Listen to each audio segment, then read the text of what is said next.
반갑습니다. 이 밤에 이렇게 주의 전에 나오신 여러분 모두를 축복합니다. 팔복을 계속하고 있는데 오늘은 세 번째 복에 대해서 말씀을 같이 생각을 해보려고 합니다. 마태복음 5장 5절인데 온유한 자에 대한 말씀입니다. 온유한 자는 복이 있나니 그들이 땅을 기업으로 받을 것이며 라고 하는 것입니다. 온유한 자는 복이 있나니 그들이 땅을 기업으로 받을 것이며, 온유하다라고 하는 말을 듣게 되면 어떻습니까? 여러분들은 어떤 또 다른 단어들이 생각이 나십니까? 또는 어떤 생각들을 하시게 됩니까? 그냥 온유하다라고 하면 금방 우리들의 성품에 대한 이야기인 걸 아시겠죠? 삶에 대한 우리 인간의 태도가 이제 온유하다라고 하는 것인데, 그렇게 볼 때 그 온유함이라는 것을 또 다른 말로 표현을 하면 여러분의 머릿속에는 어떤 단어들이 떠오르시는지 모르겠어요. 아주 착한 것으로 금방 이렇게 연상 혹시 되지 않습니까? 착한 것 또는 순한 거, 부드러운 거, 누가 이렇게 찝쩍찝쩍거려도 별로 요동하지 않고 그냥 이렇게 바보처럼 그냥 이렇게 슥 웃고 마는 그런 아주 그 순둥이 같은 그런 생각이 이렇게 들지 않습니까? 온유하다라고 하는 말을 들을 때 실제로 그런 면이 있겠죠. 그러나 성경에서 말을 하고 있는 온유라고 하는 것은 꼭 그런 의미는 아닙니다. 아니 어쩌면 그 의미가 아닙니다. 왜냐하면 그런 의미는 이 세상에서 이 사회가 질서를 가지고 움직여 나갈 때에 우리도 모르는 사이에 상식적으로 형성되어진 이런 사람이 온유한 사람이야. 참 착해. 저 사람은 법 없이도 살겠어. 라고 하는 그런 말들이 이제 오고 가는 것인데, 과연 성경이 온유하다는 말을 그렇게 사용하고 있느냐라고 할 때 그렇지 않다는 거죠. 왜냐하면 우리가 지금 생각하고 있는 그런 의미에서의 온유는 한자를 쓰자고 하면 생내적 의미에서의 온유예요. 그러니까 사람이 태어날 때부터 성품이 그렇게 태어났다는 거죠. 착하게 태어났다는 거예요. 원래 착해서 그 사람은 언제나 저렇게 사는 거야 하고 그 원래 태어난 성품을 가리켜서, 착한 성품을 가리켜서 온유하다 이렇게 말을 하는 것인데, 성경에서는 한 번도 인간이 원래 가지고 태어난 성품이 너무 착해서 야 온유하다라고 말해 본 적이 없다는 것이죠. 거기에서 이제 우리가 성경이 의미하는 온유의 의미를 좀 알 필요가 있겠습니다. 그래야 왜 온유한 사람이 복이 있는 것이고 왜 그런 사람이 땅을 기업으로 받는 것이냐라고 하는 것을 알게 되는 것입니다. 그러면 이제 온유하다라고 하는 것을 제가 말로 쭉 설명하면 좀 힘들어요. 이게 추상명사이기 때문에 설명하자면 힘든데, 온유한 삶을 산 사람의 그 생활을 우리가 들여다보면 훨씬 더 쉽게 이해를 할 수가 있게 됩니다. 성경에는 많은 인물들이 온유하게 살았습니다.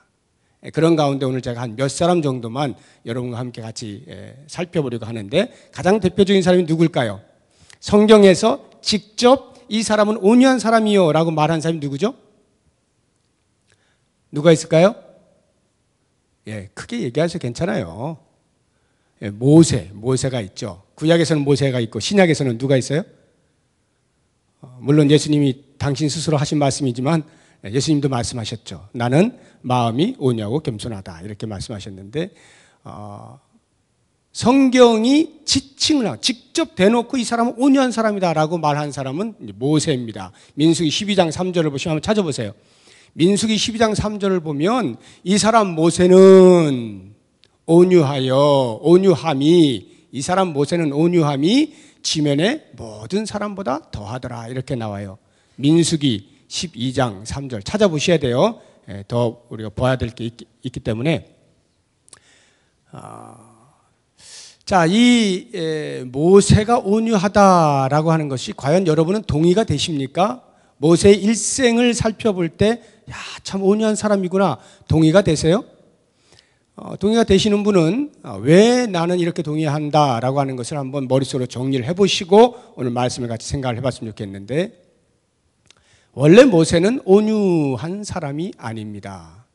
그러니까 태어날 때부터 온유한 사람이 없다니까요. 이 모세를 가리켜서 온유하다라고 말했던 그 당시가 상황이 어떤 상황이었느냐 하면, 모세 그 아내 십보라가 죽어요. 그리고는 그 다음에 모세가 홍해를 건너서 그 시내 광야에서 십계명 다 받고 율법 받고 이제 바데스 가네아를 향해서 떠나는 그 여정, 그러니까 애굽에서 나와서 한 1년이 좀 넘어서 2년 차쯤에 어떤 일이 벌어지냐면, 그 십보라가 죽은 후에 구스 여인을 아내로 맞이합니다. 그 민수기 12장 1절에 나와요. 구스 여인을 아내로 맞이해요. 구스는 이디오피아 사람이에요. 그러니까 깜둥이죠. 이렇게 검은 사람이에요. 그 사람을 아내로 맞이해요. 그러니까 이방인을 아내로 맞이하는 것 때문에 그 누이 미리암과 형 아론이 모세를 공격을 합니다. 아니 어떻게 그 구스 여인을 아내로 맞이할 수 있는가? 이방 여인을 아내로 맞이할 수 있는가? 라고 공격을 하는데, 거기를 가만히 보시면 1절, 2절을 이렇게 살펴보시면은 그 공격 다음에 그것이 계속 그것으로 이제 어떻게 이방 여인을 아내로 맞이할 수 있습니까? 라고 하는 것으로 계속 말하고 있는 게 아니라 갑자기 다른 내용으로 바뀌죠. 어떻게 바뀝니까? 언제 하나님께서 모세에게만 직접 말씀하시더냐? 우리도 하나님과 이렇게 교통하면서 지도력을 발휘했던 사람들 아니냐라고 하면서 졸지에 그 구스 여인을 빌미로 하여서 미리암과 아론이 평소에 마음에 품고 있었던 것을 알 수 있도록 우리에게 보여주는 것이 그 모세의 지도력에 대하여 도전을 하고 있는 거예요. 그러니까 평소에 이들은 왜 우리도 그 미리암도 여선지자거든요. 나도 선지자고 나도 대제사장이고 나도 뭔가 이스라엘 백성들 앞에서 지도력을 발휘할 수 있을 것만 같은데 왜 하나님은 꼭 모세만 데려다가 이렇게 하시고 말이지 우리는 꼭 부하처럼 하는가라고 하는 평소의 불만이 있었던 거죠. 그러니까 그것을 드디어 토로해내는데 구실이 있어야죠. 그런데 마침 이방 여인과 결혼한 모세를 보고 평소에 자기들이 가지고 있었던 그 지도력에 대해서 도전을 한 것입니다. 그러한 상황이 1절, 2절인데 그 다음 3절에 그래서 모세가 어떻게 했다는 말이 나와야 자연스러운 흐름 아니겠어요? 그런데 성경 기자는 그 3절에다 대놓고 이 사람 모세는 그래서 미리암을 어떻게 하고 그래서 아론을 어떻게 했다는 말이 아니라 온유함이 이 지면에 있는 모든 사람보다 더하더라 이렇게 하고 그 다음 4절부터는 여호와 하나님께서 미리암과 아론과 모세를 불러다가 심판을 하시는 장면이 나옵니다. 자, 그렇게 볼 때 과연 왜 3절에서 성경 저자는 모세의 온유함에 대하여 언급을 했겠는가? 그 타이밍에 왜 했겠느냐를 생각해 보시면 금방 아시겠죠? 지금 모세가 당하고 있는 이 상황에서 모세가 반응했을 법한 그 행동이 곧 뭐라는 거예요? 온유함이다 라고 하는 걸 우리에게 알려주고자 하는 거 아니겠어요? 그런데 거기를 보시면 모세의 행동이 나와요, 안 나와요? 안 보이잖아요. 안 보인다는 말이 무엇인가 하면 모세는 그와 같이 자기에게 대하여 공격을 해오는 미리암과 아론에게 아무런 반응도 하지 않았다 이런 말이에요. 아무런 반응하지 않았다는 거예요. 그럼 어떻게 했다는 거예요? 하나님께 맡겼다는 거죠. 그러니까 하나님께서 4절에 등장하셔서 셋을 불러다가 이렇게 이야기를 하면서 미리암은 나병이 걸리도록 하잖아요. 나병이 허해지는 거 아니에요? 허해지는 거. 그 이디오피아 여인을 아내로 얻었다라고 손가락질 하니까 까만 사람 얻었다고 하니까 그래? 네 생각에는 지금 흰 사람이 까만 사람보다 낫다고 생각하냐? 그래 한번 희어져 봐라. 이러고서 문둥병 주신 거 아니냐라고 말하는 사람들도 있어요. 아무튼 그렇게 모세의 온유함을 어떻게 표현했느냐 하면 자기에게 공격해 오고 있는 그 공격에 대하여 반응하지 아니하고 하나님께 의뢰를 했다라고 하는 것입니다. 자, 그러면 모세의 생을 한번 이제 살펴보세요. 모세의 40년 전반기 생활을 보시게 되면은 애굽 궁중에서 생활하면서 뭐 가지고 있는 거 다 있었죠. 힘도 있죠. 지혜도 있죠. 능력도 있죠. 용기도 있고요. 자신감도 충천했습니다. 이러한 모세가 자기 힘으로 민족을 구원코자 하는 이 열정이 속에서 있었잖아요. 그래서 애굽인 때려 눕히고 그 다음에는 자기 동족끼리 싸우는 거 말리려다가 그때까지만 해도 모세는 자기가 무언가 할 수 있을 거라는 생각을 했을 것입니다. 분위기도 좋네. 하나님께서 자기 엄마를 통하여서 어렸을 때부터 너는 민족의 지도자가 될 것이다. 너는 민족을 구원해야 된다라고 하는 말을 끊임없이 들려주셨다라고 마음속으로부터 깊이 계속 새기다가 40여 년이 되어서 드디어 하나님이 나에게 기회를 주시는구나 하고 정찰하는 중에 그런 일이 벌어지지 않습니까? 그러니까 그때까지만 해도 모세는 자기 힘으로 다 할 수 있는 것입니다. 이러한 모세에게서 온유함이라고 하는 것은 찾아볼 수가 없는 것이죠. 다시 말하면 하나님께 맡기지 못하고 내가 다 할 수 있다라고 생각한 거예요. 그래서 내가 앞장서는 그 모습에서는 온유함이 없다는 거죠. 모세는 원래부터 온유한 사람이 아니었다는 말입니다.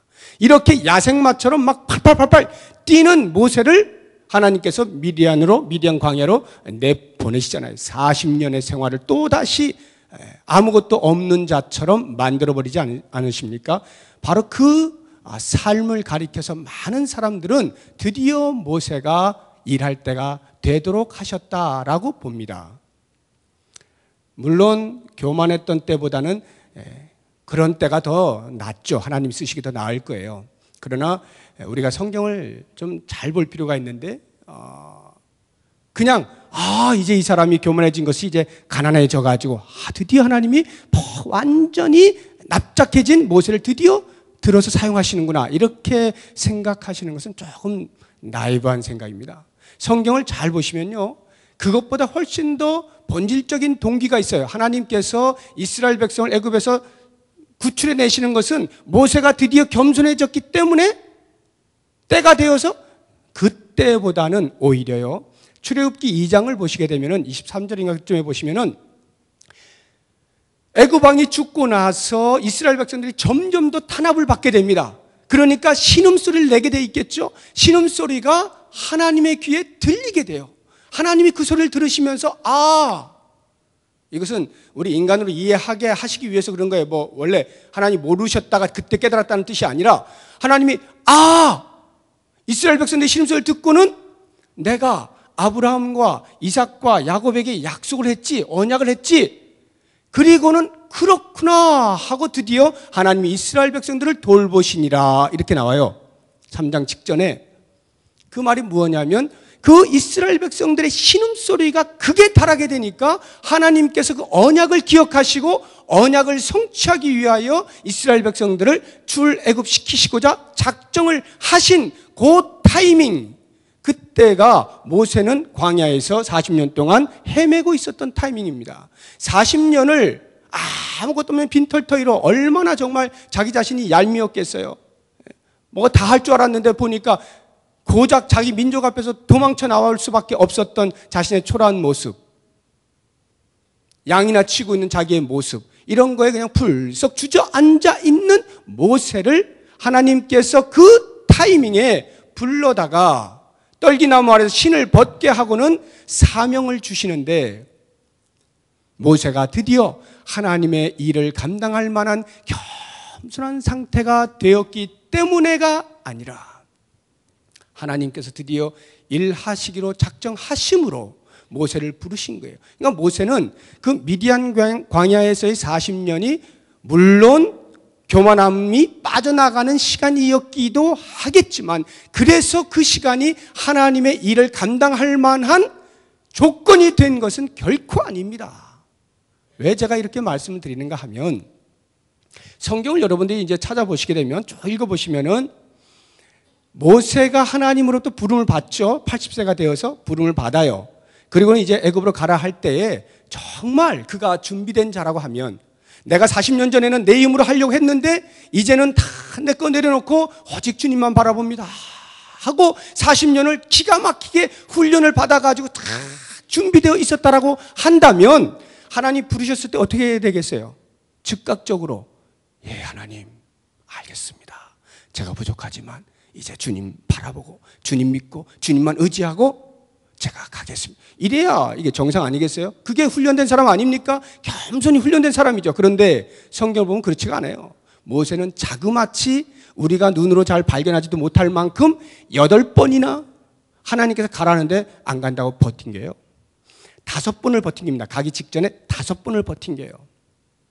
버티다 별말을 다 해요. 막 버티다가 결국에 5번 버티자 하나님께서 어떻게 하시냐면 하나님이 노하십니다. 화를 뻘컥 내시면서 가라면 갈 것이지 왜 말이 이렇게 많냐 이렇게 하시거든요. 그 할 수 없이 모세가 뒷머리를 긁적긁적거리면서 간 거예요. 가서 보니 뭐 바로 앞에 가서 할 수 없이 이제 큰 소리 쳤어요. 우리 하나님이 내보내려는데 너 어떻게 할 거야?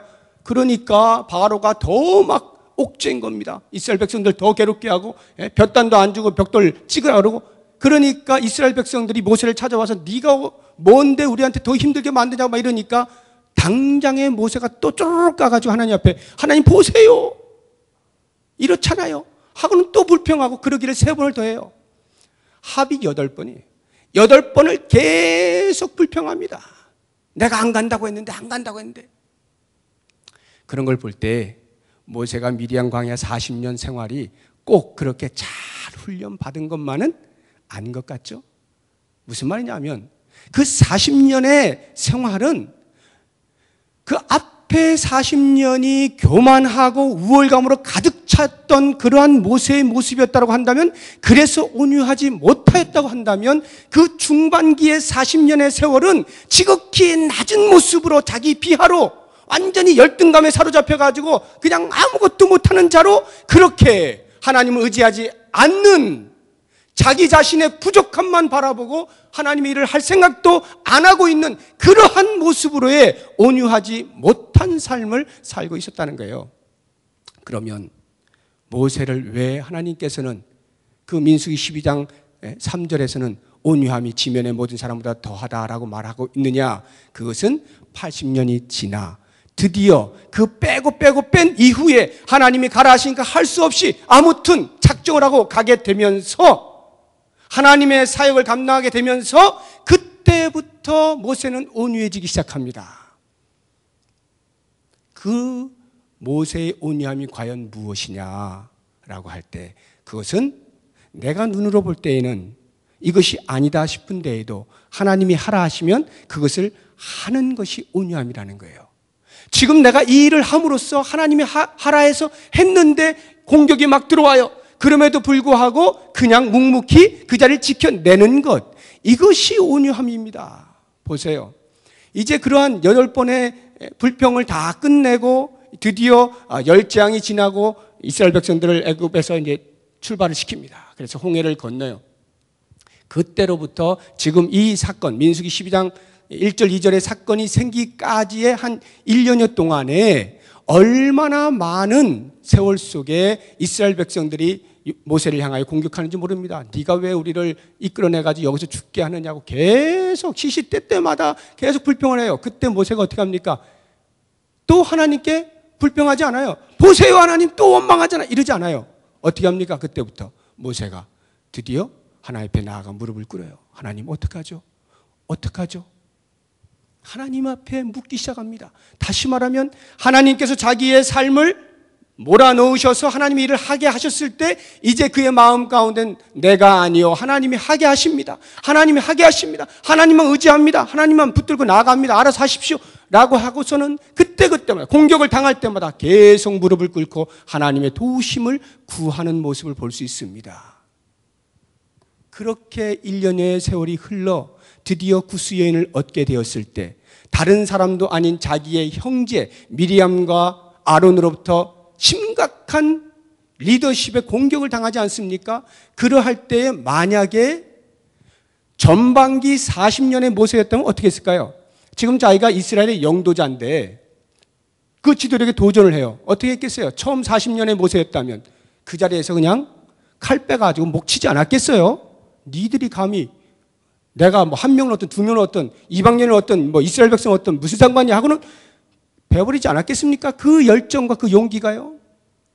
만약에 중반기에 40년, 광야의 40년이었다면 어떻게 했을까요? 그렇게 공격해 들어올 때 그냥 아무 힘 없이 부지직 가라앉았을 거예요. 도망갔겠죠, 어딘가. 야, 그래, 네가 왕해라 하고는 도망갔을 거예요. 모세가 그러질 않아요. 어떻게 합니까? 뭐 반응이 없어요. 성경에 기록이 없어요. 그것은 그저 하나님이 하시기를 기다렸다, 이런 말이에요. 하나님 하시길 기다렸다. 그러니까 하나님께서 등장하셔가지고 정리를 해 주시는 것입니다. 이 모습을 가리켜서 온유하다라고 말하는 거예요. 이러한 삶이 모세에게만 있었던 것이 아닙니다. 요셉도 보시면요, 똑같아요. 요셉의 삶이 얼마나 파란만장했습니까? 그래서 드디어 애굽의 총리가 되어서 자기의 가족들을 다 불러 모으지 않습니까? 결국에는 여러 가지 정황 후에 그 형제들을 만나게 되었을 때 마음속에 가지고 있던 그 감정을 억누르지 못해서 내 형제들이 하고 막 사랑하는 모습을 보이면서 내가 이곳에 있는 것은 당신들이 나를 팔았기 때문이 아니라 하나님께서 우리 가족들을 살리시고 우리 민족을 살리시기 위하여 먼저 나를 보내신 것입니다. 조금도 두려워하지 마십시오 하고는 받아주잖아요. 그래서 아버지께 다 오죠. 그리고 그 고센 땅에 살다가 아버지가 죽잖아요. 이 야곱이 죽으니까 형제들이 드디어 난리가 난 거예요. 지금까지는 아버지 때문에 그래도 요셉이 자기들을 어떻게 해하지 못하고 그랬을 거라는 생각이 들어서 아버지가 죽자마자 발을 동동 굴리면서 이제는 우린 죽었다. 요셉이 우리 다 죽일 거야 하고는 요셉에게 가가지고 우리는 당신의 종입니다. 제발 살려주십시오. 당신 아버지 야곱이 죽기 전에 꼭 말했습니다. 우리를 건드리지 말라고. 막 이렇게 이야기를 해요. 그때 요셉이 그 형제들에게 뭐라 그래요? 조금도 걱정하지 마세요. 조금도 염려하지 마세요. 내가 누구이길래 당신에게 손을 대겠습니까? 하나님이 나를 먼저 보내신 것뿐이에요. 당신들이 나를 보낸 거 아니에요. 염려하지 마세요. 내가 당신과 당신의 모든 가족들을 다 돌보아 드리겠습니다. 이렇게 말하거든요. 이게 온유함이라는 거예요. 이게 온유함이라는 거예요. 자기에게 공격해 오고 있는 것에 대하여 충분히 반응할 수 있지만 그 반응을 하나님께 맡기는 것입니다. 하나님께 맡겨요. 이게 온유함이에요. 다윗을 보세요. 사무엘상 15장에 보면 다윗이 자기 아들 압살롬에 의해서 반역을 당합니다. 그래가지고요, 자기 신하들하고 같이 그 화려했던 예루살렘 성에서 도망을 나가야 돼요. 터벅터벅 눈물 흘리고 머리 쫙 풀어헤치고 올라가는 거예요.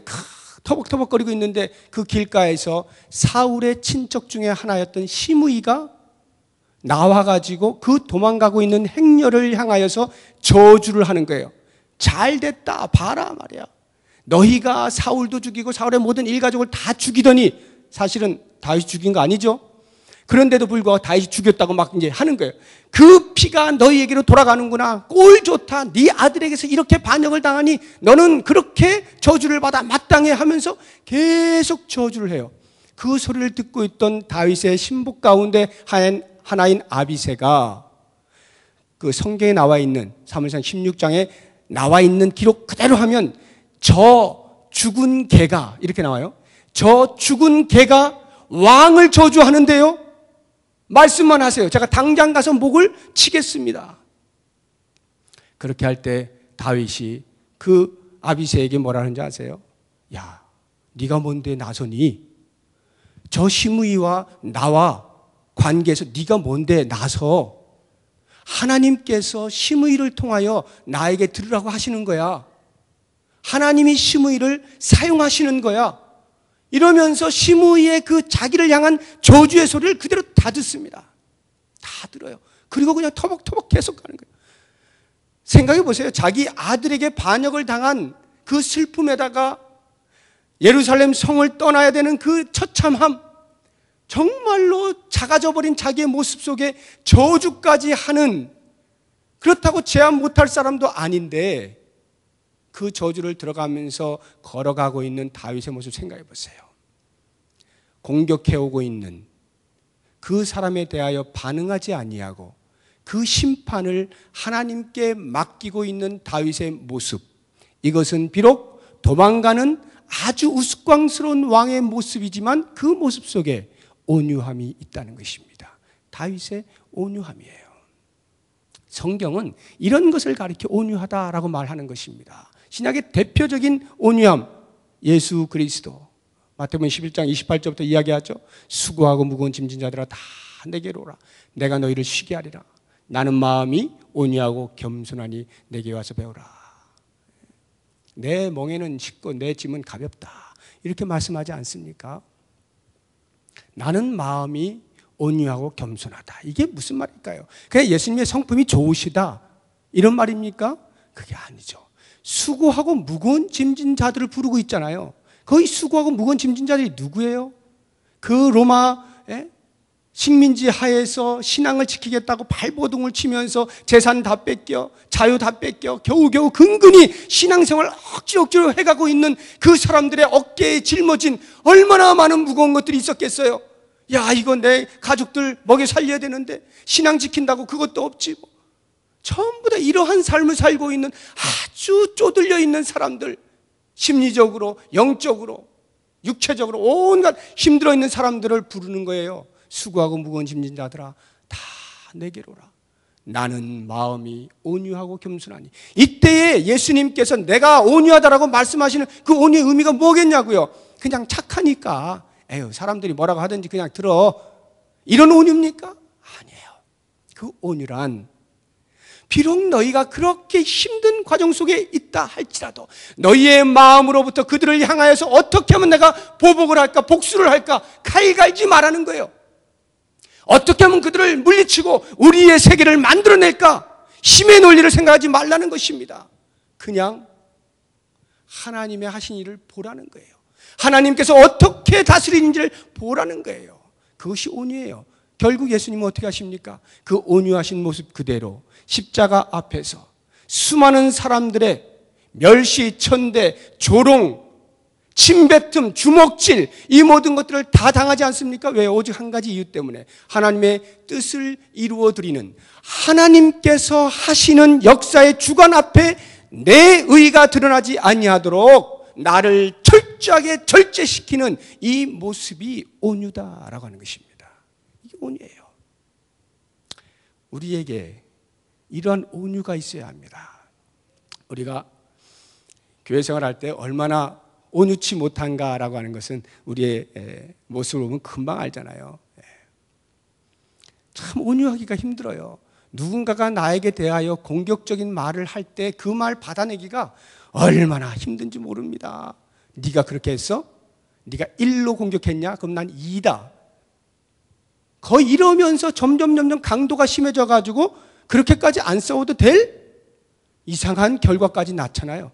안 봐버린다든지, 한 교회 안에 있으면서 가족인데도 안 봐버린다, 이런 일들이 벌어지지 않습니까? 전혀 온유치 못한 거죠.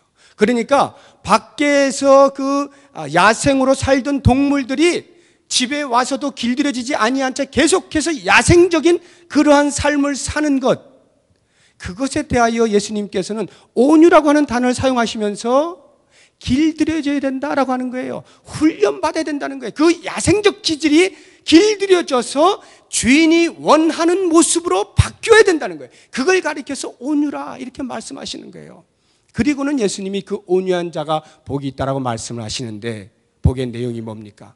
땅을 기업으로 받는 거예요. 땅을 기업으로 받는다. 이 땅 하면 우린요 금방 바로 땅 생각이 나잖아요. 땅. 아, 착한 사람이 그래도 부자 되는구나. 아, 역시 착한 사람에게 하나님께서 복을 주셔가지고 이렇게 소유물이 있게 만드는구나. 이렇게 생각하시면 큰 오산이죠. 이제 제가 온유를 설명해 드렸으니까 그런 의미가 아니겠죠. 그러면 여기서 예수님이 말씀하시는 땅은 과연 무엇이냐? 땅을 기업으로 받는다, 땅을 상속받는다라고 하는 의미가 무엇이냐?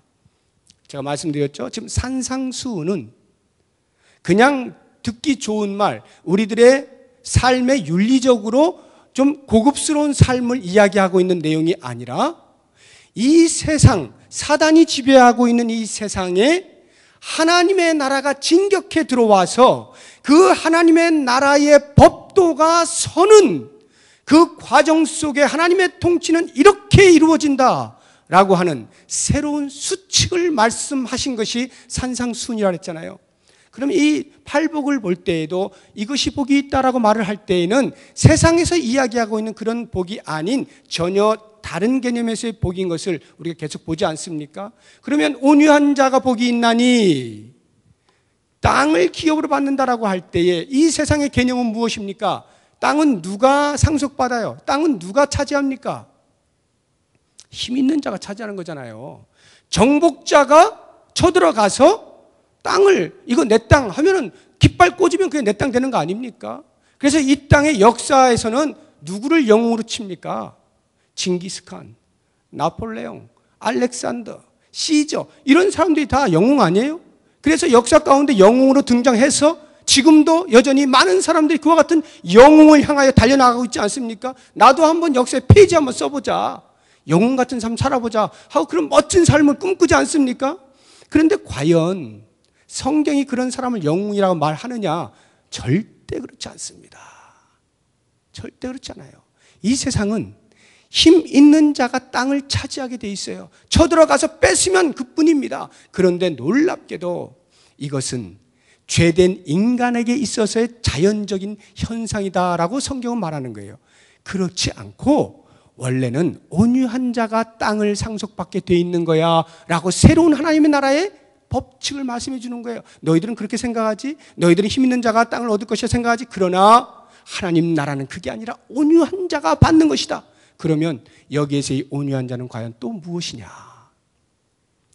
성경이 말하고 있는 땅 할 때는 구약에서도 땅 이야기를 많이 하고 신약에서 땅 이야기를 많이 합니다. 특히 구약에서 땅 이야기를 할 때는 전부 가나안 땅을 이야기하는 것인데 그 가나안 땅이 무엇을 말하느냐 하면 이스라엘 백성들이 애굽에서부터 나와서 하나님께서 약속하신 언약의 땅, 그것을 말하는 거예요. 그 언약의 땅은 단순히 지리적으로 팔레스타인, 이스라엘 그 땅을 의미하는 것이 아니라 모든 세상에 사단이 지배하고 있는 땅에서 하나님의 말씀이 우뚝 서서 말씀이 가르치고 말씀이 통제하고 말씀이 다스리는 그러한 땅을 말하는 거예요. 다시 말하면 하나님의 통치가 임하는 땅, 가나안 땅, 거룩한 땅, 언약의 땅 이렇게 말하는 거거든요.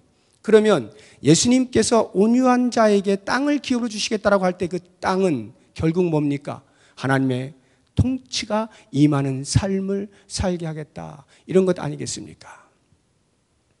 그렇게 볼 때 온유한 자가 받는 이 땅을 기업으로 받는 것 가장 첫 번째는 온유한 자의 마음 가운데 온유한 삶을 사는 그 속에서 이미 땅이 온유한 자의 것이 되어 있다 이런 말이죠. 다시 말하면 온유하게 사는 사람의 삶 속에는 이미 하나님의 통치하심이 실현되고 있다 이런 말이에요. 생각을 해보세요. 온유치 못해요. 공격해 오는 것에 대하여 바로 반응을 해요. 왼쪽 때렸는데 양쪽 때려버려요. 이렇게 하는 그 마음 속에 하나님의 나라가 임하고 있겠느냐 이거예요. 하나님의 통치가 있느냐 이겁니다. 없죠. 너무나 자연스럽잖아요. 그거는 이 땅에서 가장 자연스러운 거예요. 누구나 봐도 그래 잘했어. 그렇지 2대 때려야지. 이렇게 말하잖아요. 그러나 하나님의 나라는 어떻다는 것입니까? 때렸어? 오른쪽도 돼. 전혀 엉뚱한 이야기예요. 오른쪽을 대는 순간에 그 마음 가운데 하나님의 통치가 임한다는 거예요. 세상 사람들은 권력이 있어서 내 뺨을 따다닥 때리고 있는데 나는 그 뺨 때리는 것을 맞아가면서 속에서부터 하나님의 통치를 이루어내고 있다는 거예요. 이게 바로 온유라는 것입니다. 이게 온유예요.